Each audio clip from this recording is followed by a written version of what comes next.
Hello বন্ধুরা, সবাই কেমন আছো? আশা করি সবাই ভালো আছো, ভালো থেকো, সুস্থ থেকো। তো আমার তরফ থেকে, আমার পরিবারের তরফ থেকে সকল মুসলিম ভাই বোনেদেরকে কোরবানি ঈদের শুভেচ্ছা রইল। সবাই ভালো থাকবে, সুস্থ থাকবে, সুস্থভাবে ঈদ উদযাপন করবে। ঈদ ঈদ ঈদ ঈদ ঈদ এই ঈদের কথা বলতে গিয়ে একটা কথা মনে পড়ে গেল। ঈদ উদযাপন হবে, আর সেটা যদি হয় কোরবানি ঈদ, তো আমাদের কোরবানি ঈদ উদযাপন হবে, আর এইখানে ঢালিউডের কুইনের কোনো কন্ট্রোভার্সি হবে না। এটা কি হতে পারে? ঢালিউড কুইন বলে কথা, সে যদি কোনো কিছু পোস্ট করে সেই পোস্টকে নিয়ে তো কন্ট্রোভার্সি করবে না। পরকীয়া রানীরা, এটা কি হতে পারে? কন্ত। তো যাই হোক, আমি এখন রোজ ভিডিও দিতেছি না, কালকে ছিলাম না তাই দিতে পারি নাই, আর আজকে চলে আইছি ভিডিও দিতে। মানে আমাদের ঢালিউডের কুইনের একটা ভিডিও ভাইরাল হয়েছে, সেই ভিডিও নিয়ে কন্ট্রোভার্সি শুরু হয়েছে। তো কন্ট্রোভার্সিটা কি সেটা বলার জন্যই আমি আইছি, কারণ আমি আবার তো পরকীয়া রানীদের রিপ্লাই দিলে খুব ভালোবাসি, বুঝলেন? আর হ্যাঁ, আমার মাইকটা খারাপ হয়ে গেছে। আমার এই মাইকা নিয়ে, মাইকগুলো দুদিন পর পর খারাপ হয়ে, কেন জানি না, ওটা দিয়ে খুব ডিস্টার্ব করে। এই জন্য ভাবছি আজকে একটু সামনাসামনি একটু জোরে জোরে কথা বলি। তো যাই হোক, ঢালিউড কুইন কোনো ভিডিও পোস্ট করবে আর সেই ভিডিও নিয়ে কন্ট্রোভার্সি হবে না, এরকম কিছু হওয়া বন্ধ হয়ে গেলে তো বাংলাদেশের অর্ধেক পরকীয়া রানীর খাওয়া বন্ধ হয়ে যাবে। মানে তারা যদি অবশেষকে নিয়ে কন্ট্রোভার্সি না করে, তাদের খাওয়া বন্ধ হয়ে যাবে। আর সব থেকে বড় কথা, এটা একটা কন্ট্রোভার্সি করার মতোই একটা কাজ করেছেন ঢালিউড কুইন। মানে এই সময়টায় তারও একটু সতর্ক হওয়া উচিত ছিল, বা এই সময়টায় নিজেকে, যেহেতু যেখানে যেরকম সেখানে সেরকম চলতে হবে। সে যতই সুপারস্টার হোক, আমি যাই করি না কেন, আমি যখন যেভাবে যে জায়গায় উপস্থিত আছি, আমার কিন্তু সেই জায়গায় ভাবে আমাকে চলতে হবে।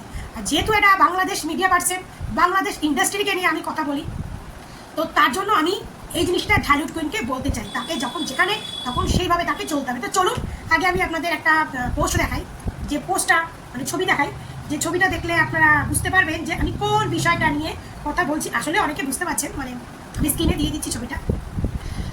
তো এই যে ভিডিওটা, আমি ছবিটা আপনাদেরকে দিয়ে দিলাম, আপনারা তো অলরেডি অনেকে ভিডিও দেখে ফেলেছেন। তো এই যে ভিডিওটা, তো এই ভিডিওটা ঢালিউড কুইন সকালবেলা কোরবানি দিয়েছে। প্রতি বছরে কোরবানি ঈদে ঢালিউড কুইন এটা করেন, কারণ সে কি ধর্ম পালন করে জানি না, বাট তার ছেলের জন্য সে কিন্তু মুসলিম ধর্মকে, মুসলিম ধর্মের প্রতিটা অনুষ্ঠান কিন্তু সে খুব মানে মন দিয়ে পালন করে, তার ছেলের জন্য হলেও সে করে। তো যাই হোক, সে কোরবানি দিয়েছে, সে কোরবানির জন্য সে হচ্ছে, বরাবরই দেখেছি আমরা ছাগল কোরবানি দেয়, তো ছাগল কোরবানি দিয়েছে। তো সেই কোরবানিতে সে কোরবানির মাংস কাটছে, তো তখন তার এই ভিডিওটা ভাইরাল হয়েছে। তো এই ভিডিওটায় তার হয়তো শাড়ির এখান থেকে তার একটু মানে বুকের একটা অংশ একটু দেখা যাচ্ছিল। তো এইটা হচ্ছে তার উইক পয়েন্ট, এইটা হচ্ছে তার দুর্বল পয়েন্ট। এইটুকুর জন্য পরকীয়া রানী বাহিনীরা সোশ্যাল মিডিয়ায় উঠে পড়ে লেগেছেন, যে কি পোস্ট দিয়েছেন, কি দেখাচ্ছেন, কি কাটছেন। মানে এক একজনের তো এক এক রকমের, মানে কীরকমভাবে পোস্ট, সেটা আপনারা জানেন, তারা কীরকম ভাষা বলতে পারে, তারা কী ধরনের কথা উচ্চারণ করতে পারে। তো আমি শুধু এখানে ঢালিউড কুইনকে একটা কথা বলতে চাই, অ্যাজ এ তার ভক্ত হিসাবে, যে এখানে যেহেতু তিনি কোরবানি দিচ্ছিলেন, তো কোরবানি একটা ধার্মিক অনুষ্ঠান, তা ধার্মিক অনুষ্ঠানে তার একটু মানে সতর্ক হয়ে মানে বসা বা সতর্ক হয়ে ভিডিও করাটা উচিত ছিল। আর সব থেকে কথা বলবো, যে ক্যামেরা বা যে ভিডিওটা করছিল তারও তাকে একটু সতর্ক করা উচিত ছিল, কারণ এটা একটা কোরবানি ধার্মিক অনুষ্ঠান, সে যার যে ধর্মই অনুষ্ঠান হোক না কেন, ধর্মের জায়গায় একটু নিজেকে বলে না শালীন, নিজেকে একটু সভ্যতা মেনটেন করে সবসময় কাজ করতে হয়।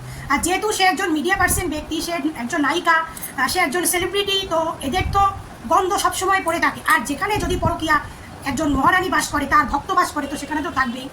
তো এই জিনিসটাকে নিয়ে কিন্তু তাকে প্রচুর নোংরাভাবে টোল করা হচ্ছে, প্রচুর নোংরাভাবে। মানে এমন এমন এমন লোক আছে, মানে ছেলে এমন এমনভাবে টোল করছে। তারপরে ছেলে তো বাদ দিলাম, মেয়েদের আমি একটা বিবেক দেখি, তাকে নিয়ে এমনভাবে টোল করছে, যে সমস্ত টোল মুখে নেওয়ার মতো না টোল করছে। হ্যাঁ, আমিও কিন্তু দু এক সময় অনেক বাজে ভাষা ক্ষেত্রে ব্যবহার করি, সেটা বলে না যেমন লোক আমি তেমন ব্যবহার করি কথা। কিন্তু এই যে অপবিশ্বাসের এই জিনিসটা আমারও দেখতে খারাপ লেগেছে, জানি না আপনাদের কেমন লেগেছে, বাট আমার খারাপ লেগেছে, কারণ অপবিশ্বাস যেহেতু কোরবানি দিচ্ছে, তো তাকে একটু সেইভাবে বসা, হয়তো সেও বুঝতে পারিনি বা কিছু, কিন্তু যে ক্যামেরাটা করছে অ্যাটলিস্ট তাকে একবার আওয়াজ দেওয়া উচিত ছিল বা কিছু, যে যেহেতু তারা জানে যে দিদি আপনি একটু ঠিক করে বসুন বা কিছু, তার এটা বলা উচিত ছিল। কারণ তার আশেপাশে যারা থাকে, তারা ছেলেই হোক বা মেয়েই হোক, সে যেই হোক, কারণ এই সময়গুলো তাকে ছেলেও যদি হতো, বা তারও বলা উচিত ছিল যে দিদি একটু ঠিক করে বসুন বা কিছু, তাহলে হয়তো বুঝতে পারতো। বা অপবিশ্বাস দেখেনি, বা অপবিশ্বাস ইচ্ছা করে, তো আমার মনে হয় নাকি, বাট আমার এই জিনিসটা আমারও খারাপ লেগেছে। যেহেতু একটা ধার্মিক অনুষ্ঠানে এরকম ড্রেসটা ঠিক করা উচিত ছিল, কারণ যেহেতু ওটা একটা মুসলিম কান্ট্রি, যেখানে মানে অনেক কিছু মেনটেন করে, বাট এখন তো লোকে কিছুই মেনটেন করে না, এখন তো লোকে যা ইচ্ছা পাচ্ছে করে বেড়াচ্ছে। যেহেতু মুসলিম কান্ট্রি, তো সেখানে তার একটু এটা উচিত ছিল। তো তো সেটা কথা না, কথা হচ্ছে মানুষ হয়তো ভুল করেও তার এটা হতে পারে বা কিছু, কিন্তু যারা মেয়ে ছেলেরা যারা যারা টোল করছে তাদের আমি একবার বিবেক দেখি, হতে পারে তারা তাকে অপছন্দ করতে পারে, ঘেন্না করতে পারে, কিন্তু তার জন্য তারা এই জিনিসটা নিয়ে এরকম ট্রোলিং করাটা আমার ঠিক মানায়নি, আমার ঠিক ভালো লাগেনি। আর ঢালিউড কুইনের এই যে অনুষ্ঠান কোনো অকেশনে সে যে ট্রোলিং হবে না, এটাও নতুন কিছু না, মানে কোনো না কোনো নিয়ে অ্যাকচুয়ালি অপু বিশ্বাসকে নিয়ে আমি কি বলি, মানে তার যদি কোনো খুঁত না থাকেও তাও তার পরকীয়া রানীর ভক্তরা ঠিক একটা না একটা খুঁত বের করে তাকে নিয়ে কিছু না কিছু কিন্তু করবে। তো এটা হচ্ছে কথা যে ঢালিউড কুইনের যদি এই জিনিসটা নাও হতো, যদি অন্য কিছু হতো বা কিছুই না হতো, কিন্তু পরকীয়া রানীর বাহিনীরা কোনো না কোনো খুঁত বের করে তাকে নিয়ে ঠিক ট্রোলিংটা করতোই, এটা করতোই। এটা হচ্ছে ওদের বংশগত আর মানে অভ্যাস, ওদের জাতের অভ্যাস। মানে ওরা যে প্রতি পদে পদে ওরা যে নিজেকে প্রমাণ করে যে ওরা একটা বাজে মহিলার ভক্ত, ওরা একটা বাজে নারীকে সাপোর্ট করে, এটা ওরা প্রতি পদে পদে কিন্তু বুঝিয়ে দেয়, প্রতি পদে পদে বুঝিয়ে দেয়। তো আমার কথা হচ্ছে সেটা যে যাদের কাছে খারাপ, তার ভালো দিকটাও সেটা খারাপ থাকে, তাদের সামনে আর কি বলবো, তাদের সামনে একটা মানে বোরখা পরেও যদি বসে থাকতো অপবিশ্বাস, তাও আমি মনে করি তারা এখানে কিছু না কিছু খুঁত বার করতো। কি আপনারা তো তাই বলবেন, কমেন্টে জানাবেন আমি ঠিক বলছি কিনা। এখানে যে অপবিশ্বাস বোরখা পরেও থাকতো, তারা কিন্তু তবু একটা খুঁত বার করতো। তো তাও আমি ক্যামেরাম্যানের দোষটা দেবো, কারণ ক্যামেরাম্যান তো দেখেছে হয়তো অপবিশ্বাস কাজের ক্ষেত্রে সে হয়তো ওটা দেখতে পারিনি বা বুঝতে পারিনি, বাট ক্যামেরাম্যান তো দেখছে, সে যেই হোক অপুর সঙ্গে থাকি, অপু একটা সেলিব্রিটি, তার সবসময় এরকম কাজ করতে হয়, তো সে একবার তাকে মানে একটু সতর্ক করতে পারতো। তো এই ব্যাপারটাকে নিয়ে তো প্রচণ্ড রকমের ট্রোলিং হচ্ছে, প্রচণ্ড রকমের ট্রোলিং হচ্ছে। তো ব্যাপারটা আমার ভালো লাগনি, তাই শেয়ার করলাম। আর আরও আরও অনেক কিছু শেয়ার করার আছে, রকস্টার মুভি নিয়ে অনেক কিছু শেয়ার করার আছে, কারণ রকস্টার মুভির রিভিউ তো দেখছি, বললাম না, আমি বলেছি না, এটা নিয়ে এখন কথা বলবো না, শুধু ছোট্ট একটা কথা তোমাদেরকে বলি। অপু বিশ্বাসকে একটা কথা বলি যে যেটাই করবেন না কেন জায়গা বুঝে মেনটেন করবেন, জায়গা বুঝে নিজেকে মেনটেন করে সব কিছু করবেন। অ্যাজ এ ভালো একজন ভক্ত হিসাবে আপনাকে একটা ভালো সাজেশন দিলাম। আর শাকিব খানকে আমি বলেছি না যে পরকীয়া রানী শাকিবের কেরিয়ার ধ্বংস করে দেবে। আজকে প্রথম দিনের রিভিউ দেখেছি, প্রথম দিনের রিভিউ, থার্ড ক্লাস রিভিউ দেখলাম। দেখ আরও দু একজন রিভিউ দেখি, তার মুভির গল্প শুনি, তারপরে এটা নিয়ে একটা ভিডিও দেবো আমি, হ্যাঁ একটা ভিডিও দেবো।